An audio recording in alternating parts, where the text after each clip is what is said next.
Friends, welcome to my TET classes. Friends, आज हम पढ़ेंगे पृथ्वी और हमारा जीवन, जो क्लास 6 की बुक है। इसमें हम पार्ट 7 पढ़ेंगे, जिसका नाम है भारत की स्थिति। भारत की स्थिति को लेकर मैंने एक वीडियो आपको देख चुकी हूँ। हालांकि ये बुक्स में आपका है, तो हम इसे दोबारा पढ़ लेते हैं, क्योंकि जो चीजें हमारे लिए रिवाइज होंगी वो चीजें उतनी ही अच्छी होंगी। तो देखिए, यहाँ पे दिया क्या गया। यहाँ दिया गया, जिस प्रकार आपके गाँव के चारों ओर अनेक गाँव है, उसी तरह इस भारत देश के चारों ओर भी देश है।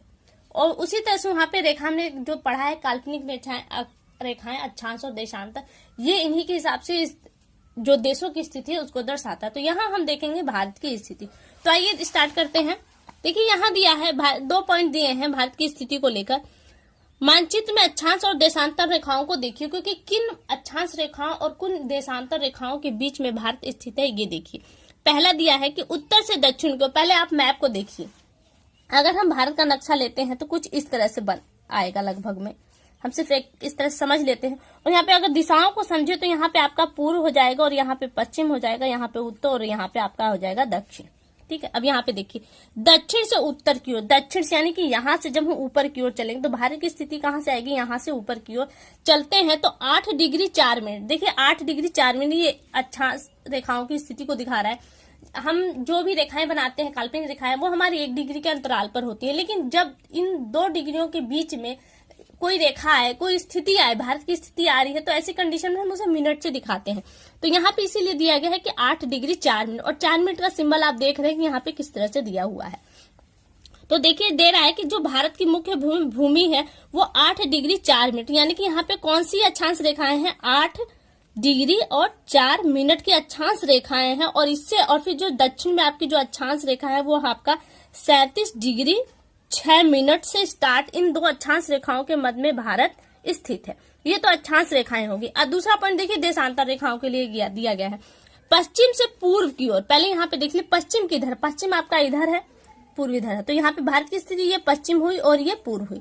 तो कह रहा है कि पश्चिम की भूमि से अगर हम स्टार्ट करें तो 68 डिग्री, यानी कि यहाँ से कौन सी देशांतर रेखा गुजर रही है, 68 डिग्री 7 मिनट वाली देशांतर रेखा गुजर रही है, जो भारत से टच करती है। और फिर इसके पूर्व हम चले जाएं तो यहाँ पे कौन सी है, 97 डिग्री 25 मिनट देशांतर रेखा गुजर रही है, यानी कि 68 डिग्री 60 मिनट के मध्य और 97 डिग्री 27 मिनट के मध्य जो देशांतर रेखा है, इसी के मध्य में भारत की स्थिति है। ये तो हुई यहाँ से पॉइंट। अब आगे देखिए, आगे दिया है कि भारत की लंबाई और चौड़ाई को भी जानिए। अगर भारत से की लंबाई देखी जाए तो पूर्व से अरुणाचल प्रदेश, पूरा अरुणाचल प्रदेश आपका कहाँ है, यहाँ पे है अरुणाचल प्रदेश। यहाँ से अगर हम चले तो कह रहा है कि पश्चिम से गुजरात तक, यानी कि इस वाले छोर से, यहाँ से अगर यहाँ से भारत की लंबाई चौड़ाई को नापे, चौड़ाई तो कितना है, 2933 किलोमीटर है। उत्तर से जम्मू से लेकर, यानी कि उत्तर में आपका कौन सा, जम्मू प्रदेश वाला है, तो जम्मू प्रदेश से लेकर दक्षिण में कन्याकुमारी, यानी कि यहाँ तक हम आए तो भारत की जो लंबाई है वो कितनी है, 3214 किलोमीटर है। और भारत का जो पूरा क्षेत्रफल है वो है 32,87,263 वर्ग किलोमीटर। ये तो कुछ खास पॉइंट हुए।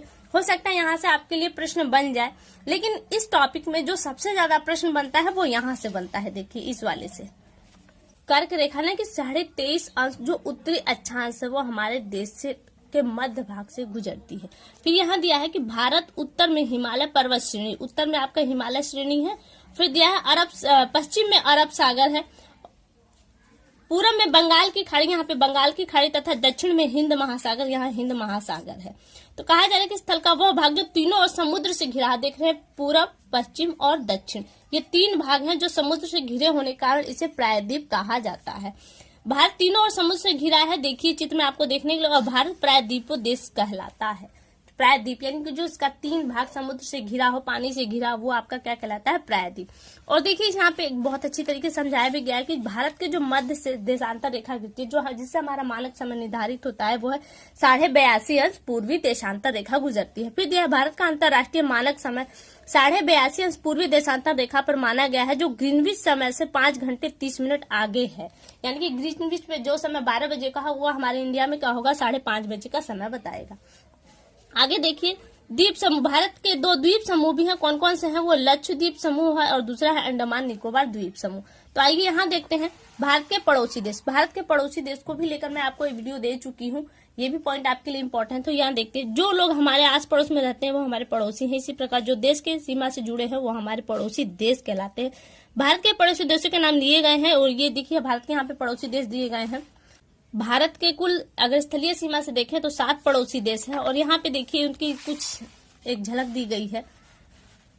यहाँ पहला है आपका पाकिस्तान, उसकी राजधानी। यहाँ पे अगर कुछ इंपॉर्टेंट बनता है तो आपका देश बनते हैं, कि जो पड़ोसी देश है वो और उनकी राजधानी, हालांकि उससे रिलेटेड और कुछ नहीं पूछने वाला।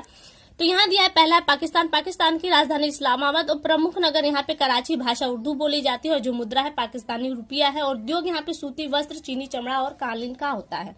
दूसरा है बांग्लादेश। बांग्लादेश में ढाका की राजधानी ढाका है और जो प्रमुख नगर है वो चटगांव, जो भाषा बोली जाती है वो बांग्ला है और जो मुद्रा है वहाँ पे टका चलता है और यहाँ पे जो उद्योग होता है चमड़ा और अखबारी कागज का होता है।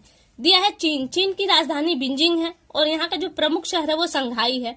यहाँ पे जो भाषा बोली जाती है मैंडारिन है और जिसकी जो मुद्रा है वो है युआन और कपड़ा क्या है, वहाँ पे कपड़ा उद्योग और विद्युत और सामग्री जैसे विद्युत उपकरण आप देखते हैं चीन से ज्यादा होते हैं, तो वही उपकरण वहाँ पे होते हैं। चौथा है श्रीलंका। श्रीलंका की राजधानी है कोलंबो। यहाँ का प्रमुख शहर है जाफना और यहाँ पे जो भाषा बोली जाती है तमिल। जो रुपया है वहाँ पे रुपया है, मुद्रा रुपया है और उद्योग सूती कपड़ा और ग्रेफाइट का उद्योग होता है। अब भूटान है, उसकी राजधानी थिम्पू है, प्रमुख नगर है पारो। जो भाषा बोली जाती है वो भूटानी है। मुद्रा जो इस्तेमाल होती है गलत्रम है और यहाँ पे जो उद्योग है वो पशुपालन, बांस और ऊनी उद्योग विकसित है। फिर हमारा है नेपाल। नेपाल की राजधानी काठमांडू और इसका जो मुख्य नगर है वो विराट नगर है और यहाँ की जो भाषा है वो नेपाली है और जो मुद्रा वहाँ पे चलती है वो नेपाली रुपया है और यहाँ के जो उद्योग है वो चीनी कागज और कपड़ा उद्योग है। आगे है 7वां है अफगानिस्तान। अफगानिस्तान की राजधानी काबुल है और इसका जो प्रमुख शहर है वो कंधार है और यहाँ जो भाषा बोली जाती है पश्तो एवं दारी है। अफगानी यहाँ की मुद्रा है और ऊन एवं कालीन वाले उद्योग यहाँ पे विकसित है। तो ये आपके हो गए कुछ पड़ोसी देश, कुछ क्या 7 पड़ोसी देश हैं, वो 7 पड़ोसी देश और उनकी राजधानी, ये चीजें आपको याद होनी चाहिए।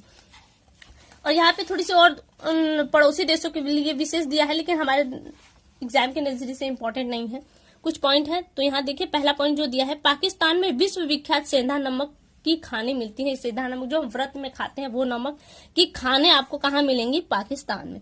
फिर आगे दिया है गंगा और ब्रह्मपुत्र नदियों के डेल्टाई भाग में बांग्लादेश स्थित है। बांग्लादेश ये दिखाया जा रहा है और यहाँ सदाबहार डेल्टाओं में जो वन पाए जाते हैं वो सदाबहार वन पाए जाते हैं और इन सदाबहार वनों को सुंदरी वन के नाम से भी जाना जाता है। उनमें जो वृक्ष पाए जाते हैं वो है साल, सागवान, बांस, बेत, आबनूस आदि वृक्ष महत्वपूर्ण है। फिर आगे इसी तरह से कुछ खास नहीं है यहाँ पे भी। और यहाँ देखिए श्रीलंका को लेकर दिया है कि मन्नार की खाड़ी तथा पाक जब डमरू मध्य इसको भारत से अलग करता है, किसको, तो वो है श्रीलंका को। फिर यहाँ पे आपके लिए कोई खास चीजें नहीं है। रोचक तथ्य में ये दिया है कि भारत और उसके पड़ोसी देश में सांस्कृतिक समानता है। आपके जो पड़ोसी लगभग जाहिर सी बात है आपसे और उनके परिवार में कुछ न कुछ समानता आपको देखने को मिलेगी। तो इसी हिसाब से देश में के जो पड़ोसी देश हैं उनमें भी हमारी संस्कृति से काफी समानता देखने को मिलती है। और कहा जा रहा है कि बौद्ध धर्म का प्रसार भारत के सभी पड़ोसी देशों में है, जिनका प्रमाण इस देशों से भी मिलता है। आगे दिया है कि भारत में कुल 29 राज्य हैं और 7 केंद्र शासित प्रदेश हैं और जो 7 केंद्र शासित प्रदेश हैं वहां पे जो शासन है वो प्रशासन केंद्र सरकार द्वारा संचालित किया जाता है। देखिए वो 7 केंद्र शासित प्रदेश कौन कौन से हैं और उनकी राजधानियां कौन सी है। अंडमान और निकोबार द्वीप समूह है, इसकी राजधानी पोर्ट ब्लेयर है। लक्षद्वीप है, इसकी राजधानी कवरत्ती है। तीसरा है दमन और दीव केंद्र शासित प्रदेश है और इसकी राजधानी है दमन। दादर और नगर हवेली इसकी राजधानी है सिलवासा। जबकि दिल्ली अपने आप में प्रदेश की स्थिति, भारत की जो राजधानी है वो दिल्ली है और दिल्ली अपने आप में प्रदेश की स्थिति रखता है। ऐसी कंडीशन में दिल्ली और दिल्ली की जो राजधानी होगी वो भी दिल्ली होगी। चंडीगढ़ की राजधानी चंडीगढ़। पदुचेरी हो जो भी केंद्र शासित प्रदेश है पांडिचेरी, इसकी भी राजधानी पदुचेरी या पांडिचेरी स्वयं है। फिर यहाँ पे एक नक्शे के माध्यम से आपको समझाया जा रहा है, देखिए बहुत अच्छा है। आपका टॉपिक समाप्त हुआ, यहाँ आगे आपका अभ्यास में प्रश्न उत्तर आपके लिए नहीं है। फिर दिया है हरियाणा और पंजाब, सत्य और असत्य आपको छांटना है। तो इसमें है हरियाणा और पंजाब दोनों राज्यों की राजधानी चंडीगढ़ है, तो ये बात सही है कि 2 राज्यों की राजधानी एक है, कौन सी, हरियाणा और पंजाब की।